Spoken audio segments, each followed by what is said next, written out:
Hello guys, कैसे हैं आप सब। एक बार फिर से स्वागत है आपका हमारे YouTube चैनल टैक्स विज पर। हर बार की तरह आज का वीडियो होने वाला है बहुत ही इंटरेस्टिंग, क्योंकि आज हम आपके लिए लेकर आए हैं फुल इंफॉर्मेशन अबाउट NBFC। तो बिना देर किए हुए शुरू करते हैं आज का वीडियो। NBFC क्या है, कैसे काम करती है, एक बैंक और NBFC में क्या डिफरेंस है, तो ये तमाम सवालों के जवाब आज हम बताने वाले हैं आपको इस वीडियो में। NBFC का पूरा नाम नॉन बैंकिंग फाइनेंशियल कंपनी होता है। जैसा कि इसका नाम है, ये एक फाइनेंशियल कंपनी है, बैंकिंग का काम नहीं करती है। इससे पहले हम कुछ बातें समझनी होगी, जैसे कि फाइनेंशियल कंपनी और बैंकिंग शब्द का क्या मतलब है। सिंपली हम ऐसे समझ सकते हैं कि फाइनेंशियल कंपनी एक ऐसी संस्था होती है जो लोगों से डिपॉजिट एक्सेप्ट करती है, जिस पर वह ग्राहकों को ब्याज देती है। इसके साथ साथ एक फाइनेंशियल कंपनी अपने ग्राहकों को और दूसरे बिजनेस को उधार भी देती है, जिस पर वह अपने ग्राहकों से ब्याज कमाती है। चलिए अब हम बैंकिंग शब्द का मतलब क्या है इसे भी समझ लेते हैं।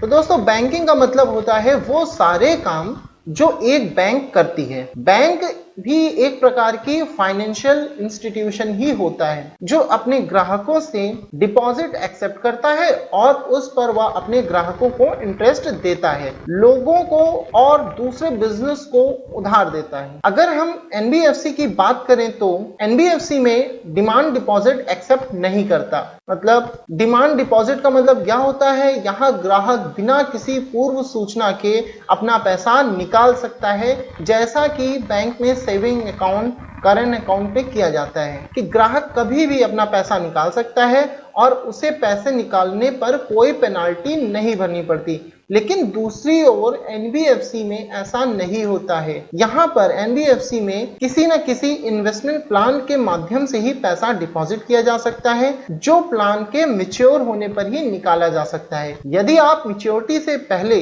पैसा विड्रॉ करते हैं तो पेनाल्टी के रूप में कुछ पैसा काट लिया जाता है। NBFC बैंक की तरह RBI के किसी पेमेंट और सेटलमेंट सिस्टम का हिस्सा नहीं होता है, यानी कि NBFC ग्राहकों को अपने खाते से चेक इत्यादि के माध्यम से विड्रॉ की सुविधा नहीं देता है। इसके साथ साथ NBFC में पैसा डिपॉजिट करने पर ग्राहकों के डिपॉजिट इंश्योरेंस की सुविधा नहीं मिलती है, और अगर कोई NBFC डिफॉल्टर हो जाता है या दिवालिया हो जाता है तो डिपॉजिटर को किसी भी तरह का इंश्योरेंस कवर नहीं मिलता है। चलिए अब हम NBFC की कैटेगरी को समझ लेते हैं। RBI के अनुसार किसी NBFC को कंपनी एक्ट 1956 के अंतर्गत रजिस्टर होना चाहिए। NBFCs अलग अलग तरह की हो सकती हैं। इनको इनके काम के हिसाब से अलग अलग कैटेगरी में बांटा जा सकता है। सरकार NBFC को उनके काम के हिसाब से अलग अलग सरकारी संस्थाओं द्वारा रेगुलेट करती है। जैसे कि कुछ NBFCs RBI के द्वारा रेगुलेट की जाती हैं, कुछ IRDA द्वारा, कुछ SEBI द्वारा, कुछ MCA द्वारा, कुछ नेशनल हाउसिंग बैंक द्वारा, तो कुछ स्टेट गवर्नमेंट द्वारा रेगुलेट की जाती हैं। इनको इनके काम के हिसाब से रेगुलेट करने वाली संस्था अलग अलग हो सकती है। चलिए इनके कुछ एग्जांपल्स देख लेते हैं। जैसे रिजर्व बैंक ऑफ इंडिया उन NBFCs को रेगुलेट करती है जो एसेट्स फाइनेंस कंपनी होती हैं, यानी कि जो फिजिकल एसेट्स जैसे ऑटोमोबाइल, मशीन, इक्विपमेंट, जनरेटर इत्यादि प्रोडक्टिव एसेट्स खरीदने के लिए EMI पर लोन देती हैं। इसके अलावा RBI investment company, loan company, infrastructure finance company, micro finance company, mortgage guaranteed company, इस तरह से अलग अलग काम करने वाली NBFCs को रेगुलेट करती हैं।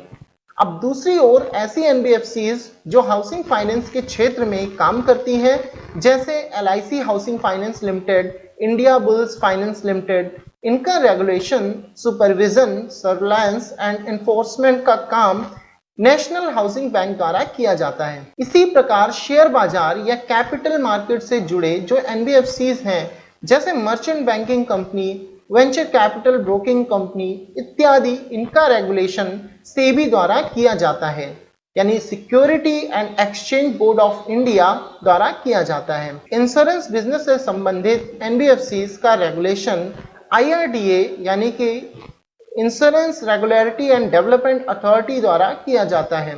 वहीं चिट फंड कंपनी का रेगुलेशन का काम संबंधित राज्य सरकारें करती हैं।